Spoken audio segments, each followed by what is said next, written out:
But we don't know who their leader is.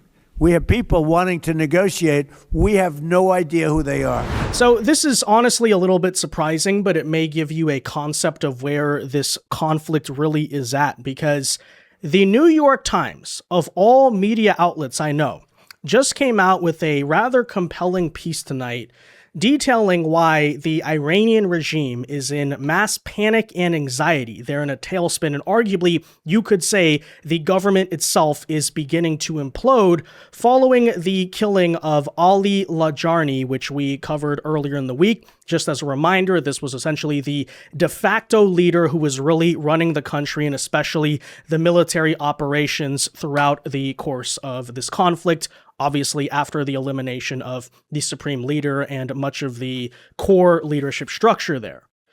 And on the surface, perhaps it's not all that surprising to us, because I argued from the beginning, the more leaders you lose, obviously it's going to be harder to govern. Obviously there's going to be chaos, but at the same time, we have certainly seen that the liberal media has been running nonstop negative headlines trying to undermine the war effort. So what now is changing is an admission that, hey, maybe things are not exactly as bleak as they've been trying to paint it. But of course, secondly, I would also argue it undermines the idea that Ali was some type of pragmatist. And what I mean by that is that, as we covered, one of the initial concerns that followed the assassination of this guy, I repeat, the de facto leader of the government, was that, oh, well, we might have killed the negotiator. Because it was long speculated that Larijani was seen as a pragmatist, maybe a more moderate within the regime, and there were certainly concerns that, oh, by taking him out, we may have just enabled the hardliners and the Revolutionary Guard to exert even more power, and maybe this is a guy we should have kept alive. Just a reminder of the type of things we were hearing, and even I entertained may be possible here. So someone that was seen as much more open to the idea of reaching a diplomatic solution. In fact, there had been some diplomatic outreach between him and a very key person in the White House prior to this war, back in December. So he was definitely seen as someone who the United States potentially at some point could deal with. Whether the Israelis deliberately targeted him because they just had the opportunity, because it was an effort to kill any potential off-ramp for Trump by eliminating those who could engage in diplomacy with him, or whether this is something that has more to do with the fact that perhaps the strategy now is shifting back towards regime decapitation after it's become clear that reopening the straits militarily is going to be extremely difficult. And as a result, the U.S. and Israel are shifting back towards what they started off this war with, was by trying to see if they could decapitate the regime and cause regime implosion. I don't find that very likely. Well, it turns out perhaps that may be exactly what is happening, which would deem the Larijani assassination to be ultimately effective. And what I speculated about this earlier was that while it may be true that Larijani was supposedly this moderate figure and this may only empower the hardliners even more, at the same time, we have to consider that if this guy was the one really effectively in charge of the country, where are the signs currently that he's a pragmatic moderate, right? Doesn't matter if he sounded like maybe a more reasonable figure in the government before the start of Epic Fury. We covered how he publicly stated there will be no negotiation. He was the leader overseeing the escalation of this war that included striking the Gulf states, trying to mess with the Strait of Hormuz, energy infrastructure, all of these things. And so if that's the case, perhaps we have to reconsider our view that he was this pragmatic moderate. But even furthermore, as it pertains to the Iranian government itself, I think they have to meet either way the simple reality that governments need leaders, and leaders are the glue that hold governments together. And so ultimately, the more leadership you lose, it doesn't matter how riled up you are, doesn't matter how energized you are to say, oh, they took him out, he's a martyr, we're going to go and fight. Over time, it just has to be apparently clear, as more of your leadership gets assassinated, who are you supposed to take orders from? Secondly, are lower level people being promoted in positions they probably don't belong? These are all considerations you have to give. And if that's the case, I think you're seeing the signs right now that Larijani, even if he was supposedly this moderate person who might have been willing to negotiate, at the same time, he was simply the glue holding the regime together. And so now that you've lost yet another leader, and it's clear, according to the New York Times, that there's even more panic beginning to set in about all of this, then perhaps it was the case in the end that despite whatever claims about this guy being moderate, ultimately it was a good strategic decision to take this guy out, because now the government officially is checkmated. They have no clue what to do. At least that's what even the liberal New York Times today is trying to argue. So we'll tell you about that, guys. We'll read this for you here today. Very interesting piece. First, though, do us a favor. If you enjoy our content, make sure you hit that like button down below. Subscribe to the channel if you are new. We greatly appreciate the support, but it also ensures that you can stay up to date with all of the latest news and coverage. And that said, brand new piece published just hours ago by the New York Times. The Ali Larijani killing is fueling anxiety in Iran. The death of Iran's top national security official has ignited concern about the country's future, which is to say what?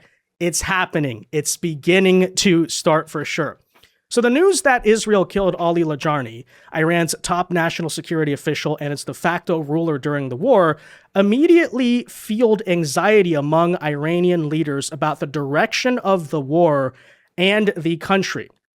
So again, they argued for the first 24 hours this would backfire on the West. What's happening in Iran right now is they're actually saying, well, they're not thinking whether he's a pragmatic moderate or not. They're basically saying, oh, shoot, we just lost another leader. I thought we had figured this out. We're hiding them. We're keeping them secure. Turns out that's not the case. By the way, I would point out, just even as of today, even more of their leaders were taken out overnight. So clearly this is a repeating domino effect where the coalition is making it very clear to Iran, your leaders cannot run, they cannot hide, and you wonder why there's supposed anxiety in the remaining political leadership of Iran. Maybe this could be the reason why, right? Meanwhile, overnight, the world officially a safer place as another chief terror leader in Iran is confirmed dead.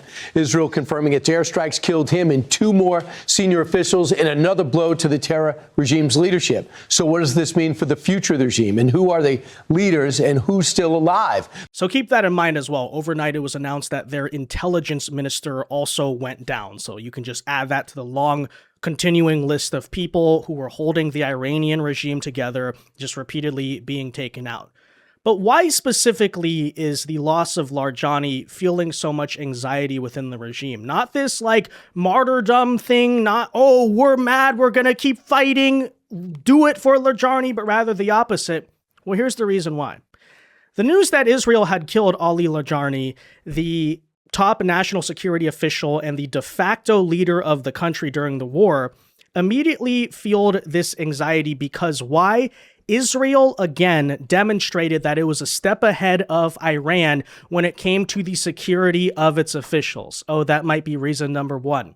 You wonder why the remaining leadership, whatever there is like, oh, shoot, we don't want this to be the same. Well, that's because Iranian officials have been under extra security protocols since the U.S.-Israeli strikes began more than 2 weeks ago, which killed the former supreme leader. Still, a wave of targeted assassinations of top officials followed. So who was left thought, okay, maybe we were caught off guard, but we think we're hiding right now. We think we're safe. Clearly, you can tell. It's another example to the people running Iran. We're going to find you.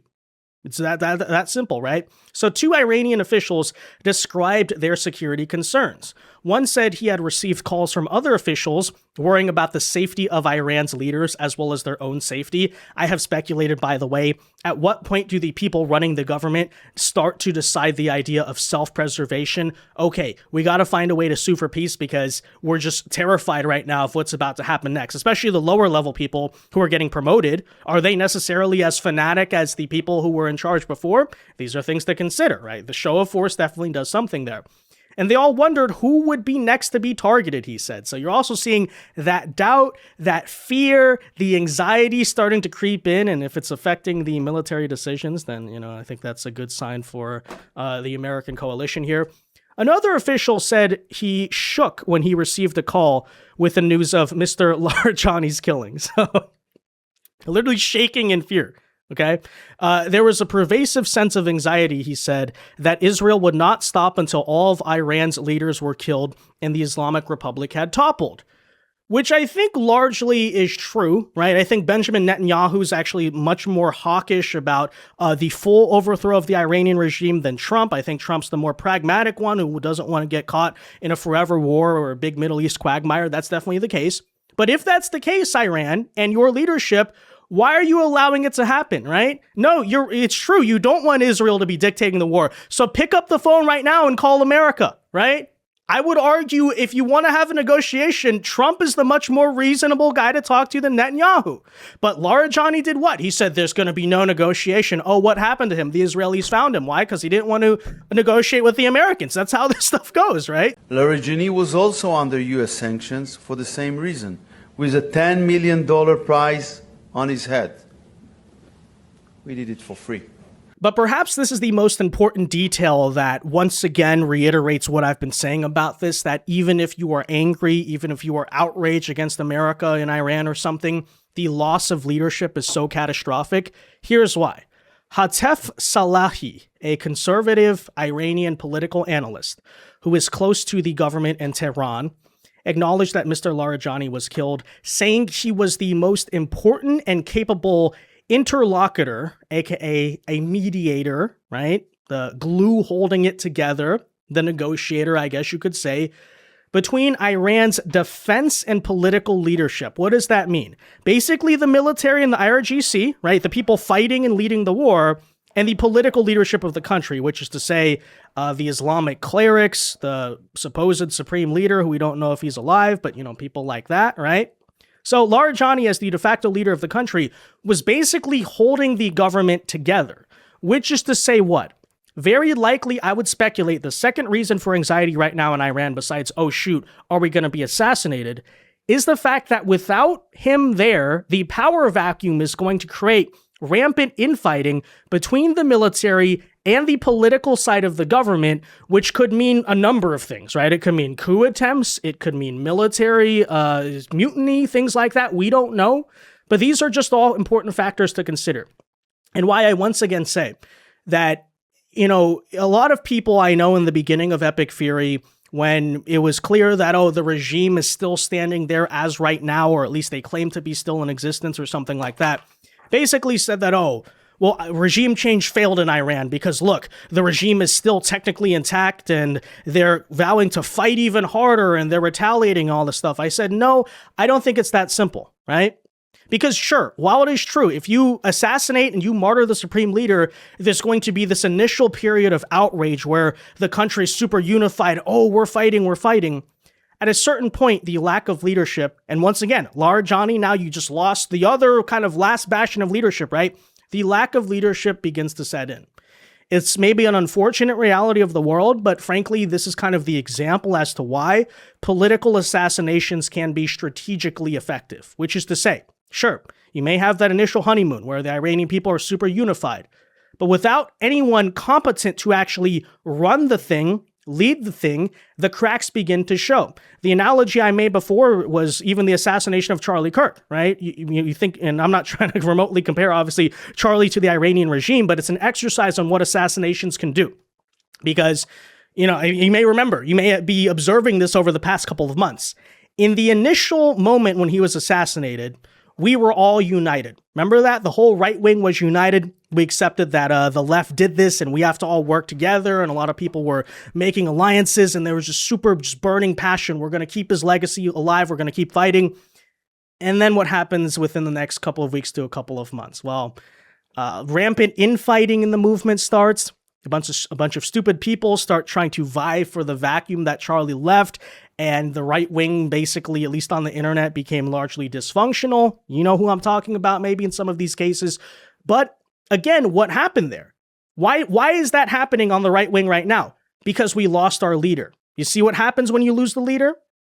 That's really how it works, right? And so to make that analogy, this is also what's happening right now in Iran. Sure, initially, people might be outraged. Oh, they took out our leaders. We're going to go fight. We're going to keep the fight alive. Wait a minute, but who's in charge now? You understand? That's why I say it is way too soon to declare whether regime change was a successful outcome as of Operation Epic Fury, because these things are complicated, they take time. But I would argue, and I have argued, the cracks are beginning to show. There's no way the regime, at least in its current state, can continue on with, again, literally no leadership, because we know what happens to countries, to political movements, to anything that don't ultimately have leadership, okay? You know, you can pretend that you're just going to keep it alive with your ideas or the ideology or the religion or something, but that's not the reality of how these things work. Someone needs to be at the helm. It's very clear right now. Larijani was the last bastion of who was keeping the whole thing together. He's not there anymore, which means what? There's no one to keep the regime together. I would argue this means what? The regime's imploding on itself, right? But this quote reads on here to say, quote, "His absence at the critical and dangerous juncture will cast a deep shadow over diplomacy to end the war and decrease the chances of finding a low-cost political solution to end the war," had said this analyst. Iranian analysts close to the government shared Mr. Larijani's photograph on social media along with a handwritten note of condolence. And, you know, obviously they're going to do those things. You did see claims, of course, that Larijani was viewed as a moderate politician, but I have cast my own doubts about this. But, you know, so there you essentially have it, right? So you have other people publicly, the public people are trying to say, oh, it's not going to stymie Iran, we're going to keep on fighting. But privately, notice what certain regime officials begin to say off the record. And again, I think that detail is so important. If he was holding the glue between the military and the political leadership, that glue's now gone. I think we know what's about to happen next. And that is a reason, by the way, why no matter what propagandists for the state say, it's very clear how this is going to end. And then privately, right, what's happening? The officials they may say publicly, we're going to keep fighting for now just to keep the people together or something. But privately, they're saying, okay, maybe we're not winning here. Maybe we got to figure out something. We don't want to be next. Who's going to be running the country, by the way? These are all open questions. And again, why I would argue, given this context, it seems like it was a smart move in the end to take this guy out, because that's another example of what assassinations ultimately can do. And just functionally speaking, long term, even over the next couple months, I don't think there's any way the Iranian regime, no matter how much it pretends to be united, can hold. Like, it really has to become a question of how much longer can they hold out, right? How much longer can they pretend to be governing or have any stability when clearly nobody's in charge? This guy was the de facto leader. Okay, who's in charge of the country now? Any answers there? Does the regime have any clue? No, I don't think so. So there you have it. That said, guys, let me know your thoughts on this in the comment section down below. Be sure to leave a like on this video, subscribe to the channel if you are new, and until next time, God bless and peace.